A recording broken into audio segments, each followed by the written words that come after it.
Now, you don't have to go to a Ron Paul rally to hear about the problem of corruption on Wall Street, on K Street, and within the halls of Congress. Now, money's undue influence in politics is precisely what gave birth to the Occupy Wall Street movement. And while the protests may not actually be changing policy yet, they are forcing the question of whether this country stands for the best government or the best government that money can buy. Well, that happens to be the name of an excellent documentary by filmmaker Francis Megani. So let's turn to our LA studio and hear from the man himself. Francis, welcome back to the program. The best government, pardon me, that money can buy. We had you on, I guess, over a year ago to talk about the role of politics and money. What's changed since then, in your view? Well, it's got a lot worse, in fact, I'm revising my film to reflect that, because the decision by the Supreme Court in January last year in the Citizens United case has opened the floodgates to a complete torrent of corporate money. And this is corporate money which is not accounted for, it's not limited, and it's already beginning to distort the process. And we could see that in the Iowa caucuses, and we're going to see it much more in the rest of the run-up to the actual presidential election, where you'll see it again as well. Now, one of the things that has also changed since we last spoke to you is, of course, the rise of the Occupy Wall Street movement. What's your reaction to that? And do you see this as a potential force in potentially starting to sort of, if not change the narrative, the start of some changes in this money politics relationship that seems to be getting more and more complex? No, I'm afraid I don't. I think that they're a very unfocused group, and that when they went to Wall Street, they should have gone to K Street. If you don't like what the banks are doing, it's perfectly legal. Then you have to get the law changed.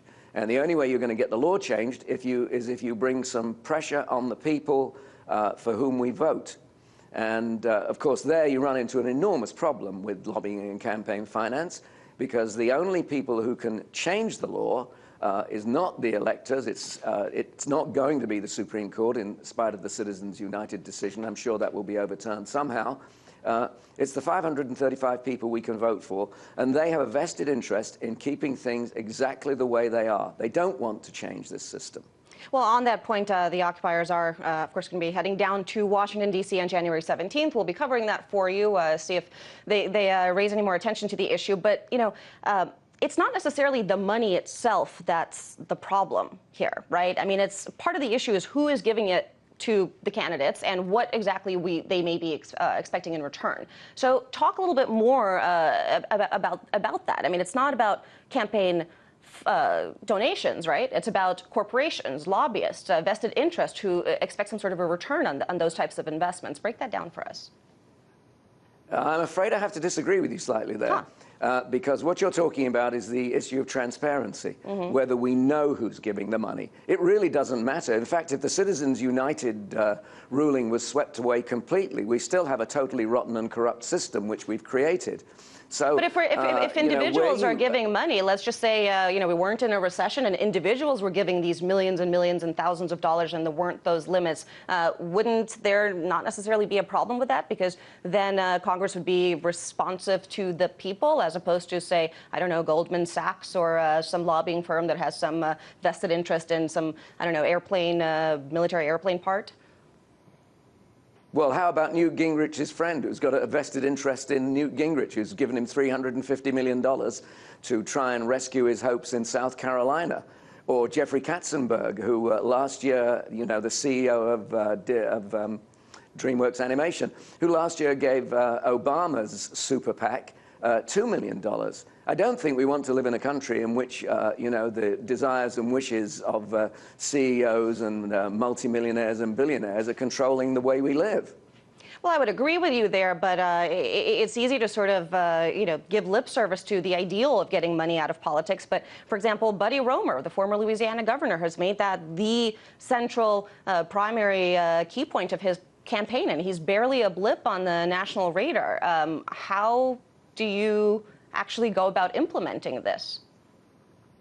Well, this is where you run into a difficulty with the Constitution, because you have a situation in which the elected members want things to stay the way they are, and the rest of us are beginning to want to change them.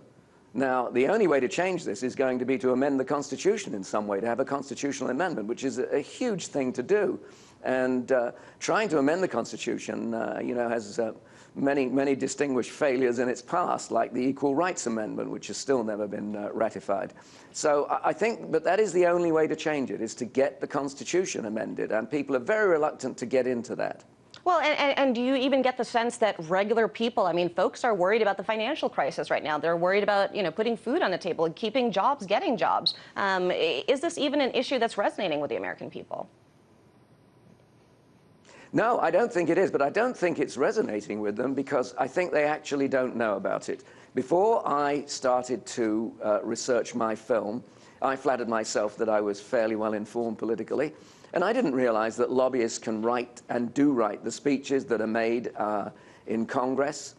They write the laws, very frequently the exact wording of the clauses which govern our lives. I think if people knew about that, they certainly wouldn't like it, and they'd want to do something about it.